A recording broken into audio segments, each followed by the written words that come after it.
So welcome back to Red Rock Canyon, although we're down at Bonnie Springs. Red Rock's behind us, about 2 miles away, although it looks a lot closer. It's one of these things that deceive you. So we're here for our annual show roundup. So it's been a bit of a disaster for AV Forums in terms of we got all the TV stuff done in time, and then both Steve and myself came down with pretty serious flu and other infections, such as chest infections, and we spent about 3 days unable to do anything, Steve. Yeah, I mean, luckily we planned it so that we did the TVs very early in the show, with the idea that we were going to do other things and be a bit more loose and follow different trends later on in the show. Unfortunately, we came down with the worst flu I've had in at least 10 years, and we had to go and get antibiotics and see a doctor. It was a disaster. It's no fun going through the American medical system because you're worried that every time you open your mouth, you're going to get charged for whatever they diagnose after that. So yes, in those times, it's been a bit of a disaster. It's been a bit of a strange show. It's kind of like a holding pattern, Ed.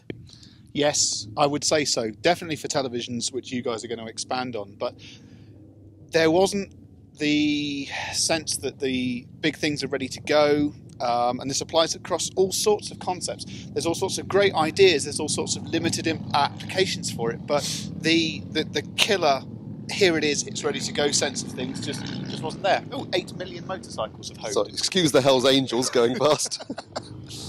They don't seem interested in us. They're off on their way rejoicing. But yes, across lots of different categories, not just the ones that we centre on, but all sorts of other areas as well. This constant thing, it's like, next year we'll have it finished. If you wanted the strapline for this show, CES 2018, next year we'll have it finished. And they won't be sick. And then you had some exhibits like Panasonic. If you take away the European aspect, which we covered in LA, which was the TV launch.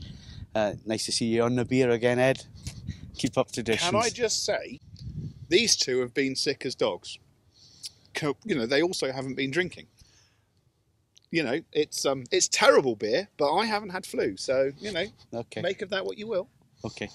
So yes, if we take away the European aspect, which was the TVs being launched in LA, but the actual Panasonic stand here, very, very strange. Yes, it basically was just smart homes, tech, batteries. You wouldn't have known. Airline seats. Don't forget the airline seats. Yeah. You wouldn't have known they made televisions or even most consumer electronics products, would you? It was. It's a mere shadow of its former glory. If you remember my first CES. 2011. Yep, the Panasonic stand was huge. They had big name directors there like Michael Mann and Oliver Stone and Baz Luhrmann. Yeah. It was a real event and really exciting. And now, well, they didn't have a single television. I mean, they did that separately off-site. Not in another town, even.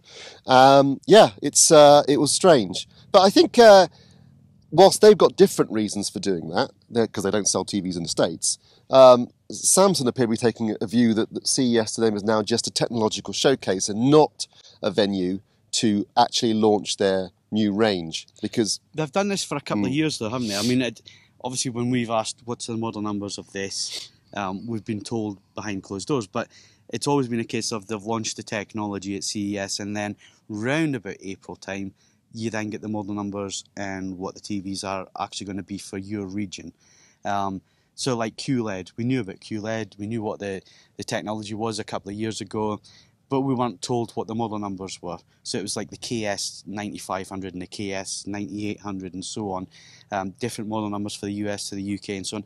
So it's not till later in the year that you get told what the actual models are. But it wasn't even like that this year, because we were talking about technology that could be 1 to 9 years away. Yeah, they were slightly vague in terms of micro LED. They did demonstrate the wall, and it looked very impressive. It was. I have to say, very impressive. It was a prototype. It wasn't actually for sale. They wouldn't actually say how big the modular panels were or what resolution they were, but what they did say was it was 146 inches and it was 4K, so you can judge for yourself the resolution of each of the modular panels. And it used micro LED, which basically means it's self-emissive. Very impressive technology. Clearly that is Samsung's end game. But when that end game is going to arrive is very nebula, because very vague. we said because people were saying later this year, maybe next year, but then you say to Samsung, well, when? And they go, we're not, we're still testing it, evaluating the best way of doing it, because there are different ways that you can do it. Production methods, what we want in terms of peak brightness and color gamut, these kind of things. And so when I put them on the spot, I said, well, years, how many years? 1 to 9. Yeah. But it's really, really impressive stuff. If they can get it to work and scalable, so it can be built to a price point a consumer can afford, it could really challenge OLED, because you get the higher brightness, you're getting the per pixel basis of OLED, and you're getting the black levels. So you would go micro LED every time if they can get the technology to work. And it's a big if. And was it more about getting their marketing message out there than actually a viable technology? Because don't forget, 3 or 4 years ago we had CLED from Sony, and that was really, really promising. Here 1 year, never seen again until it turned up as an advertising screen last year. So maybe it's just me being cynical, but I'm kind of like, well, let's just see what happens in the next 12 months, or is this vaporware? I think they had to do something, didn't they? Because everyone said last year, well, QLED, that's just an LCD panel with a quantum dot filter over the LEDs. That's not a new technology. And so they needed to say, look, we are genuinely working on something that's going to be new, it's going to be revolutionary. The problem is we can't deliver it yet. And the question, of course, is how long. But you're right, Phil. I mean, in terms of micro LED, in terms of the future technology for television, this is the one that can deliver everything. The wide colour gamuts, the very high peak brightnesses, absolute blacks, no issues with things like screen burn or image retention as well. So definitely it's got potential, but can they deliver it at a realistic price point? That's the question. Yeah, we'll talk about Samsung in another opinion video. We'll probably do that one in the car. So have a look on our YouTube page if you want to see more about Samsung and our thoughts on the technology that we saw there. We're going to come to Ed for some hi-fi in a little bit, but next is Sony. I know Ed will mention this one because he quite likes the design of these new OLED TVs. A little bit expensive for you, or pricey as you said in your video, but nice new design for the new screen, which it does away with the fallback stand. Yeah. But it still looks smart, and it's still got the technology with the sound screen. It's emissive screen. As I've said countless times before, that for me is one of the cleverest technologies that we've seen in the last couple of years. And yes, it's a company. We've just been talking about what Samsung. We know exactly what Samsung wants to do. It's just not in a position to do it yet. Sony, I guess it's less ambitious. It's somebody else's technology and the rest of it. But they've just done it in a way which is the Sony of old, the Sony that we knew and loved, and it's there's an elegance, there's just a sense of flair and attention to detail that genuinely appeals to me. It does command a price premium, and I guess this is the challenge, isn't it? Because it's all very well saying I think it's great, and then if I don't buy one, I don't sort of follow up on that. But it does really feel for me that the company is pushing in the right direction. It's using the resources available to it, and then adding its concept of value added and producing some cracking product. Yep, and be interesting to see how that one performs, because it's not challenging the A1. The A1 remains as the pinnacle TV of the year, but it'll be interesting to see what the other screen's like. Well, apparently it's identical. The AF8 is identical. The only difference is the cosmetics. But one thing I do like, and I think Ed mentioned it, is the screen is upright. Yep. Yes. It's not at an angle, so that's a big difference. I think it's a definite plus point. I guess it will be slightly cheaper than the A1, so that's another bonus. But otherwise, according to Sony, they are identical televisions, so it's just a cosmetic change. I did find interesting, although their new range of LCD TVs is quite small compared to previous years, there's no what would have been XF94 and no XF93 this year. There is now an XF90. That's had a major update, so it's got the X1 Extreme processor, so it means it can do Dolby Vision. It's also got an interesting new feature, which is basically using the backlight in conjunction with black frame insertion to deliver smoother motion, but without the reduction in the brightness of the television itself. And I've seen that in action, actually, in a demo they performed behind the scenes, and actually I thought that worked really well. So I think that's actually looking like an interesting TV, because if it's nicely priced, that could be a cracking buy for someone looking for a full array, local dimming set, with some nice features and Dolby Vision support. So I think they've got a smaller range, but it certainly looks like a solid one. Is it my perception that Sony and a number of other manufacturers, full array televisions had been almost on the endangered species list last couple of years, and then all of a sudden they're back in force because of the requirements of what we've got going forward? They have to come back because of HDR, because of what's on the horizon. You're right, yeah. You see, I was paying attention at times. I don't drink these all the time, just some of it. So, Right, so, and we also mentioned Panasonic, we briefly mentioned the TVs. Nothing groundbreaking there, Steve. It's more of the same. And they're nice TVs, and they've got the 3D lookup tables. They're not the only ones doing that now, because LG are doing it. And you have to think that behind the scenes, LG and Panasonic, I think, have been working quite well together in terms of developing the OLED panels going forward. Because coincidentally, LG are now using 3D lookup tables. And black frame insertion. Yep. And the same black frame insertion that Panasonic happen to be using. I'm not saying there's any collusion going on, just a nice coincidence. But I've got to say, the demo that we had of LG's new auto calibration feature for their TVs this year was very, very impressive. Groundbreaking. It is groundbreaking. Absolutely. Yep. I mean, the level of accuracy you can get from a few minutes of auto calibration was quite staggering. And you could go into an incredibly granular level of detail for professional facilities. They can go to a staggering level. So that was impressive. A lot of people have said, Hang on, before you go forward. Okay. Sorry. You're talking about that, Stephen, you being a professional calibrator and all that, and you do sell your calibrations. What are you going to do for the other 3.5 hours that you're at the client's house that you're charging them? Tea and biscuits. That's the way forward. A lot of tea and biscuits. It does bring into question, and it's been raised a few times, and obviously the pro calibrators, professional calibrators, they're straight out there saying, oh, no, it's not going to change everything, it just makes things a little bit easier. Let's us cut through the BS. It's going to be a lot quicker. You're going to get the job done a lot quicker. So you're not really going to be able to charge as much, are you? Well, you still need the equipment, though, and obviously there is a cost associated with that. So I think there's still a valid, you can say you still need professional knowledge and the software and the equipment to do it. So just offer to clean their kitchen. I'd pay for that. When he's not on his dedeath, he's just a relentless cleaning machine. Yeah, absolutely. I think you have to ask that question because the consumer's going to ask the question, why do I need my TV calibrated? Why is it, if it only takes a few minutes, why is it not done in the factory? These are questions that people are going to ask and expect answers to. And I don't know if they're going to believe professional calibrators or certain professional calibrators out there who insist that it will make a difference. It will make a difference. You still need the kit, obviously. You need the experience, and that's really what you're paying for people.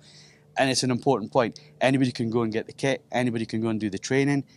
It's the experience. It's actually putting it into practice. It's having the knowledge, and it's actually knowing what you're doing. That's what you pay the money for, isn't it? Yeah, absolutely. And there are other things that calibrators can do while they're there, like checking the whole video chain and maybe doing more than one TV while they're there. Yeah. Perhaps that's why volume discounts. But certainly the technology is moving in a direction now where these auto calibration features are delivering an exceptional level of accuracy in very quick order. And when you think it was only 10 years ago, 2008, when there was myself and David Mackenzie stood in front of Panasonic at their UK headquarters. This is when nobody did calibration controls, and we lobbied them at the time as AV Forums and said, look, we need this type of access to the menus, we need these things to control the TVs properly and to get the picture quality that we want. And it's amazing that in that space of 10 years, and I'm not just saying it was AV Forums only, there were other people in the industry pushing manufacturers to add these things. But if you look in the space of the 10 years, Steve, well, where we were then and where we are now, where all TVs have calibration controls, all the manufacturers are doing it, they all have accurate modes within them for consumers. There's THX modes and there's other cinema modes and so on. And then you look at the auto-cal stuff that we can now do as well. It's come on leaps and bounds in a decade. Yeah, absolutely. I mean, the controls available, the auto-calibration features, some of the things that have been added this year that weren't really talked about, but Samsung, for example, have now got controls in the CMS for not just, you can do 50%, 75% and 100%, which is quite revolutionary for a television. Yep. The level of control now is quite exceptional, to the point where Panasonic can actually make a consumer TV that they can sell to professional facilities. If you're wondering what the noises are, there's airplanes, there's bikes, there's a road about 100 yards in this direction. It's a Sunday. The sun's out. It's been wet this week. First time you all right, Steve? That's sort of. It's the first time I've ever seen Vegas it raining the way it rained for 2 solid days. It was grey, it was dank, it was miserable. The amount of water that fell, we had poured leaks, down on me. Yeah, we had leaks in our apartment, but also in the convention centre, and it's what caused the big power outage. The day after the rain was the condensation, obviously the heat coming back with the water there, and it blew the electronics and so on, and blew the power. I've never seen it before, but you look at the desert now because it's had a little bit of water. It looks stunning. It is. It's fantastic. Really? I mean, obviously, looking at the physiques that we've got here, I'm sure you're stunned that we haven't hiked miles out into the desert. But no, the car's 100 yards that way. That's the sad truth of it. We've just gone down a little bluff, so we're slightly out of view.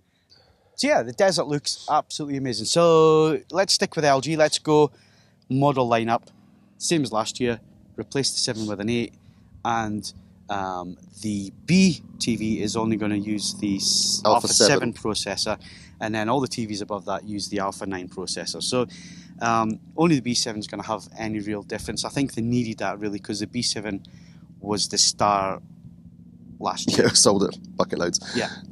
So they needed something to have a bottom end and then a mid-range and then a higher end.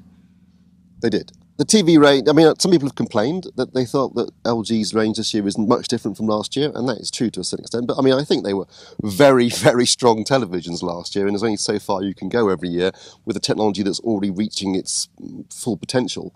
I think, particularly in terms of peak brightness. I mean, it delivers 100% of DCI-P3, so that's great. I think 1,000 nits of peak brightness is as much as you're going to get out of an OLED panel.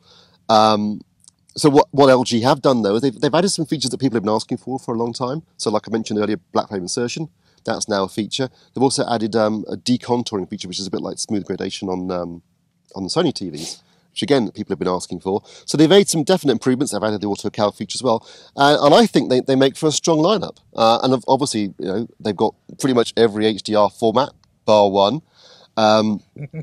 So they do cover a lot of different formats. They've got Dolby Atmos as well built in. So I think they remain an incredibly strong lineup, even if they don't seem massively different from last year. Yeah, but it's a good lineup.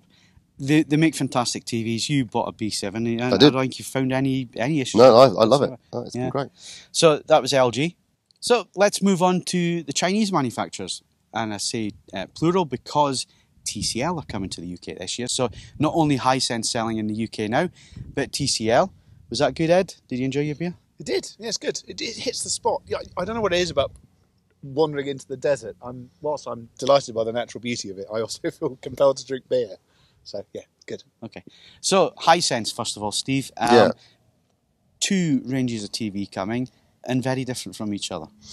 Yes, there's the flagship TV, which is a full array backlight with 1,000 zones and about 2,500 nits of peak brightness, and apparently 90% of Rec 2020.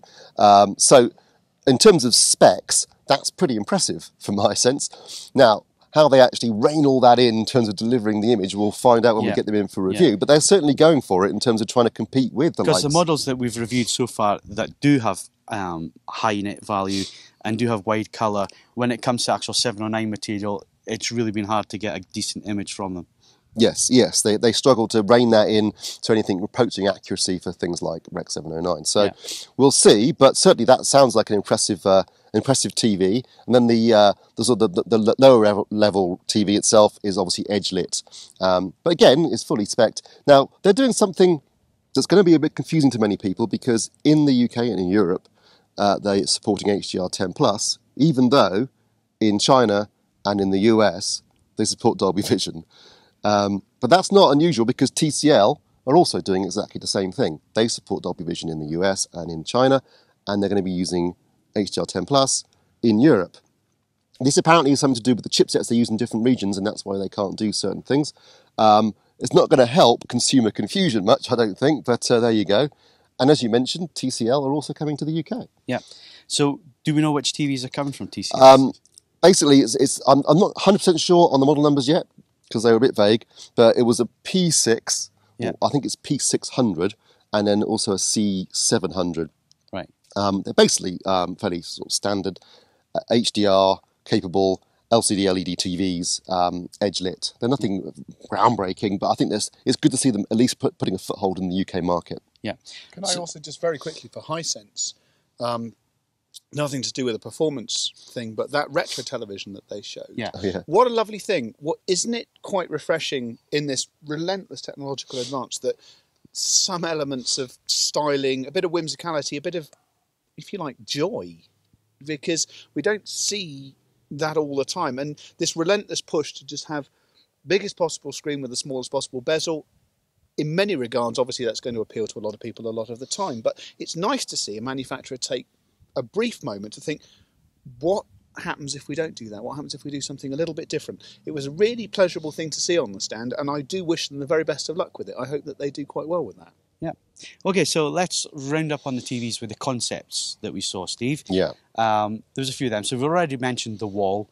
I think that's probably one of the most impressive things that we have seen. But is it vaporware? That is the question we're going to have for the next 12 months. We'll wait and see what Samsung do with that one. But in terms of a concept, you could do a 21:9 screen.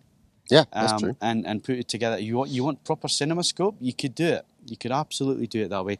And if it has the picture quality that it promises, it could be a real game changer. But again, the question remains, is it vaporware? Is it going to come to market?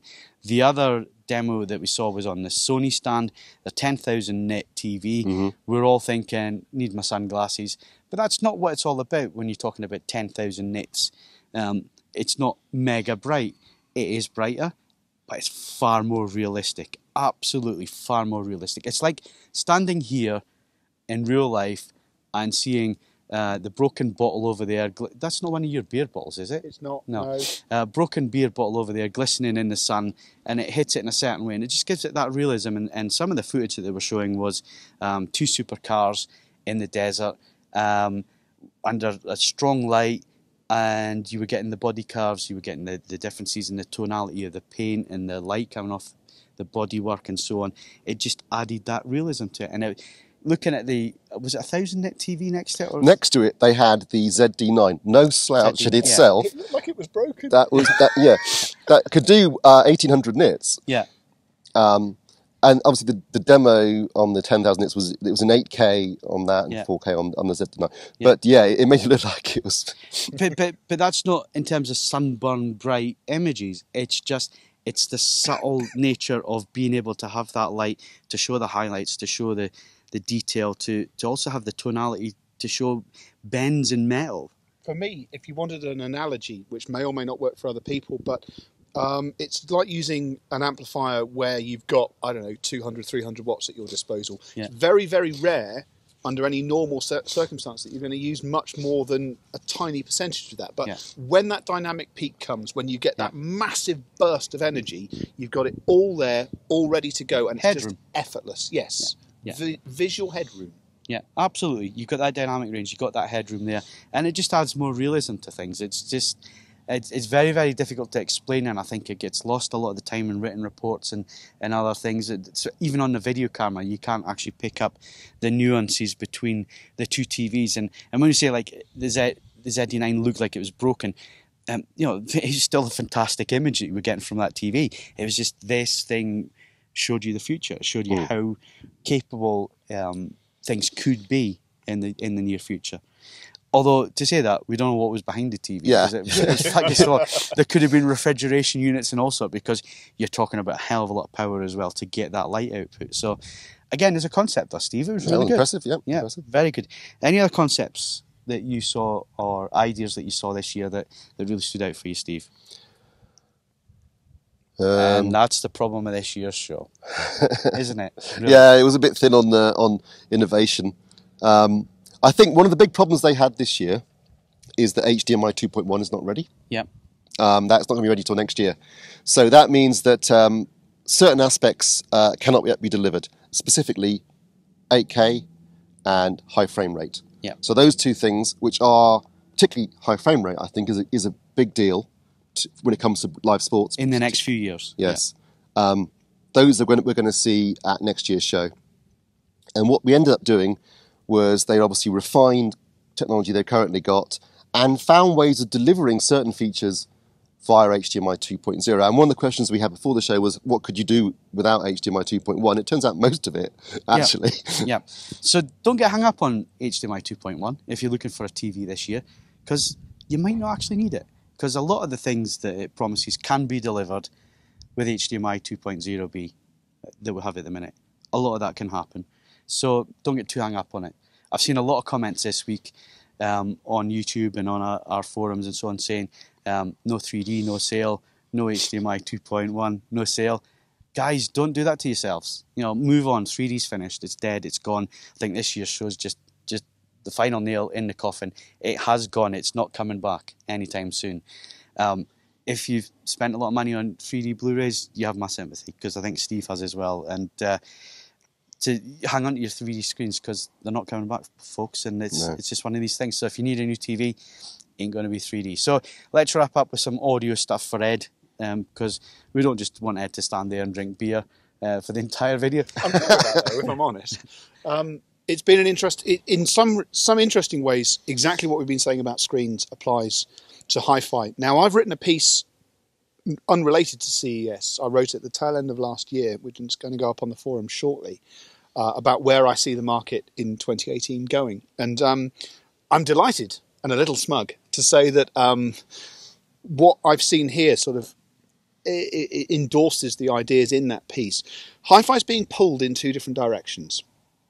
In one instance, really pleasingly, it is starting to work beautifully with Alexa integration, with better and more effective wireless, be it Bluetooth, be it network audio. Real attention is being paid to user interfaces. For the first time in God knows how long, people genuinely care about how the customer experiences the product. Then, completely pulling it in the other direction, we've got this ongoing vinyl boom. So you end up with quite extraordinary events. Just tucked away in the Venetian and the NAD/Blue Sound/Lembrook room, they had the D3020 version 2. Now, we tested the D3020 a couple of years ago. Clever little compact integrated amplifier, USB inputs, Bluetooth. For 2018, they've got rid of the USB input and fitted a phono stage. That, if you wanted what we're having to do as an industry, that encapsulates it perfectly. I'm really pleased that vinyl has the legs that it does, but it means that we're in this extremely complicated business of accommodating this last analog format, whilst having everything else all set to completely change the shape, format, and design of our audio equipment. And I don't know how long we can be pulled in these two directions before we have to make a decision on what we're going to do, or at least a number of brands will have to make a decision on what they want to do. But otherwise, we saw some good stuff. The new Technics SL1000R, there's a video of me all but having a trouser accident over that. That's a wonderful, wonderful product. But just as importantly, it's lovely to see Arcam, who've been bought by Harman, which means technically, as we discussed, they're now owned by Samsung. Yes. Which is quite peculiar. But they've got new casework, they've got a whole new range of products which is going to appear over the next couple of years. There's a confidence, there's a realisation that people are buying two-channel audio. It matters to people, and when we talk about this horrendous level of flux in AV products, it's a degree of stability and continuity, and people are really exploiting that. And the good news for you, the consumer, is that it's happening at every single price point. You probably don't want to spend $20,000 on a Technics turntable, but the good news is you don't have to. There's lots and lots of very, very cool product appearing.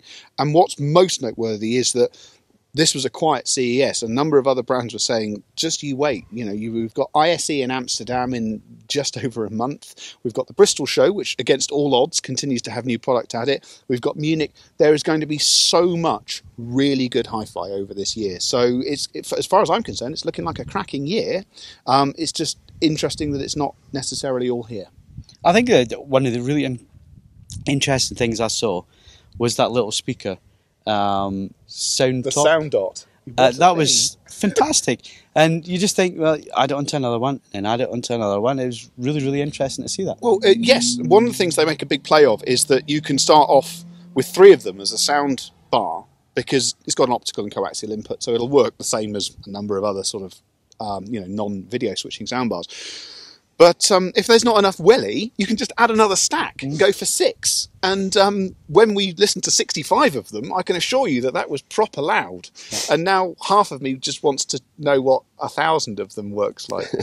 Apparently, because if you saw the curve in the video, we put the video up, they form a full circle after a while, and apparently that's quite a thing. They have done that under test conditions. So at the very least, I'd like to have a play about with 1 or 2 of them under a review circumstance. But stuff like that, my corner of the industry has its mojo back. It's not constantly dependent on everyone agreeing on a format, everyone agreeing on this and that, and it's really, really refreshing.